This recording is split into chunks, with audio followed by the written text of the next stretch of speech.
to you by Penguin.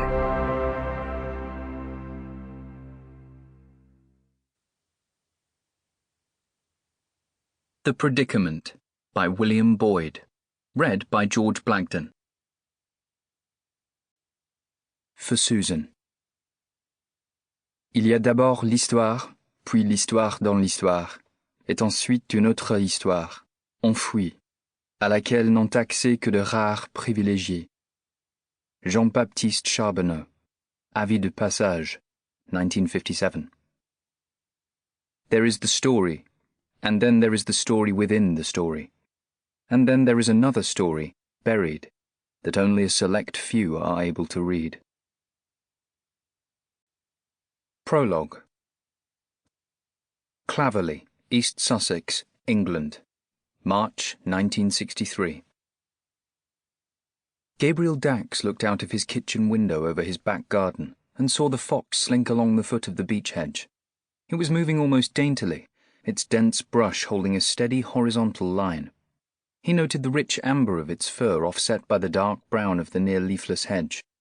The fox paused for a moment, as if to allow Gabriel to register the perfect juxtaposition, and turned its sharp head to stare directly at him, with animal clarity, or so it seemed.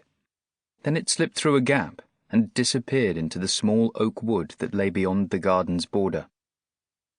Gabriel felt a sudden whelm of apprehension, and shivered. Was that a good omen, or an evil one? He wondered. He was still troubled by last night's unwelcome phone call that he had received from his contact at the Russian embassy, Natalia Arkadina.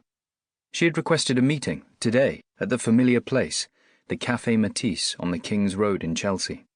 He could hardly say no, given that the money Natalia and the KGB supplied him with had, to a large degree, allowed him to purchase his new home, this solid old Victorian cottage on the outskirts of Claverley, in East Sussex.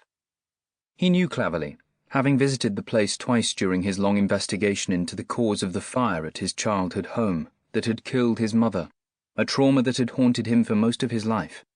It was a fair-sized village, also, with an architecturally handsome high street, and well served with shops and amenities.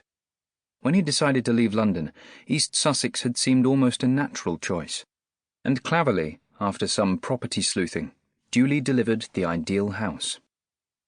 Rose Cottage was uninspiringly named after a large rambler that had once covered its facade, so he had been told.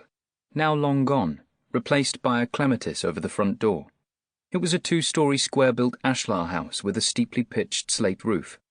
It was unpretentious and unadorned, apart from a stone ledge under the front eave with arched openings for doves, now blocked. He rather liked its simplicity and functionality.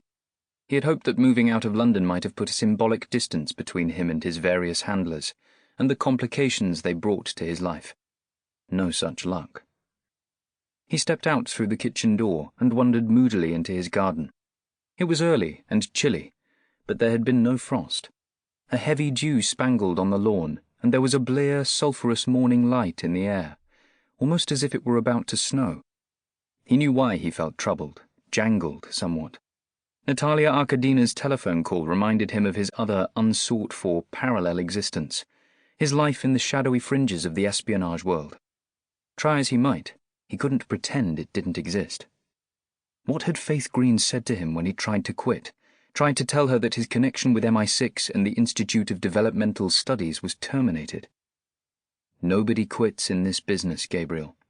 You know that. Yes, he thought bitterly. And now the fucking Russians are on board.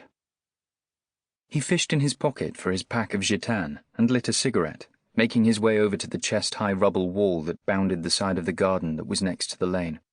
His cottage was at the very edge of the village, on the single-track B-road that led to Offham, near Lewes. He had one neighbour on the west, the village side, a widower and retired colonel from the Sherwood Foresters, Royston Mitchell Moore. To the east was open Sussex country, distance-hazed gentle hills, woods and copses, fields and pasture. It was very private, his cottage. Any comings and goings were noticeable, easily logged. Looking over the wall, Gabriel immediately registered that the black Ford Popular was still parked on the verge opposite Royston's rather elegant house. Sample complete. Ready to continue?